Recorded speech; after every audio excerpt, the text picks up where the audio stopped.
Yo tout le monde, c'est Krabby Crafting. On se retrouve pour une nouvelle vidéo dans laquelle je compte m'excuser en premier temps pour le manque de présence sur la chaîne de ma part. Et pour m'excuser, je compte faire un tutoriel qui m'a été beaucoup demandé et j'ai vu peu de personnes le faire, donc je me suis dit que ce serait une bonne idée de le faire. Donc c'est faire des raccourcis avec des enseignements de touches sur clavier. Par exemple, la fameuse commande Windows E ou alors Windows R, ce genre de raccourcis là qui, comment dire, sont plutôt pratiques. Donc pour ça, il vous faudra le logiciel Clavier++, que je mettrai en lien dans la description. Ça se passe avec un installateur, c'est pas un fichier en exe, c'est un installateur tout simple, genre vraiment basique. Et donc pour ça, pour pouvoir le paramétrer, il va falloir lancer Clavier++. Voilà. Non, je sais clavier plus, excusez-moi. Ici par exemple, j'ai fait un raccourci qui me permet par exemple de lancer la calculatrice, ce sera CTRL ALT P. Et là, si je fais CTRL ALT et P, on peut voir que la calculatrice se lance. Ah mince. Excusez. Donc comme je disais, si je fais CTRL ALT P, la calculatrice est censée se lancer à l'intérieur du logiciel, ça ne veut pas trop, je sais pas trop pourquoi. Mais le logiciel fonctionne, je l'ai déjà essayé, je l'utilise plutôt souvent, je trouve que c'est quelque chose de vraiment pratique.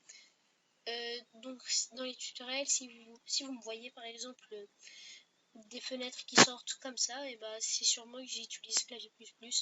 C'est vraiment un logiciel que je tenais à vous faire part, parce que franchement il est vraiment sympa. Ça permet de vous faciliter la tâche, faut dire.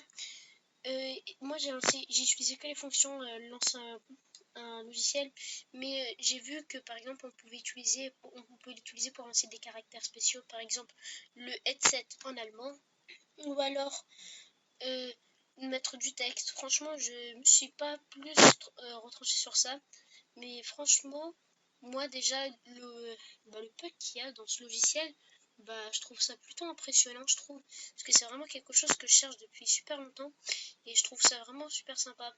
Par exemple, là je vais pouvoir lancer notepad.exe. Après, je vous ferai une démonstration de comment faire des raccourcis. Là par exemple, c'est Windows, CTRL ALT P, je vais le faire en dehors du logiciel parce qu'il ne veut pas. Windows CTRL ALT P, et donc là il y a le bloc notes qui sort sans avoir d'interférence avec la calculatrice. Donc excusez, je vais relancer clavier plus. Voilà, je relance clavier plus. Alors pour commencer, vous allez appuyer sur le plus, la petite croix en bleu.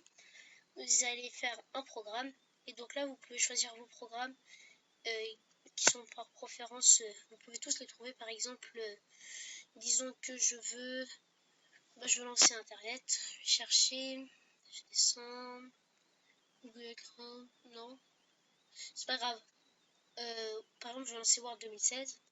Le raccourci, ce sera par exemple, pour vous montrer que deux raccourcis peuvent pas interférer entre eux, je vais faire CTRL ALT P comme la calculatrice, et normalement ça pourra pas être utilisé. On peut distinguer les touches de droite et les touches de gauche puisqu'il y a le contrôle droit et le contrôle gauche.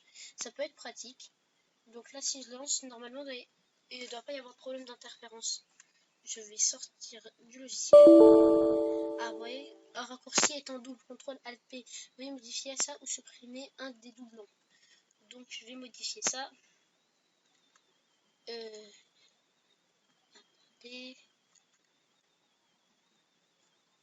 Ah voilà.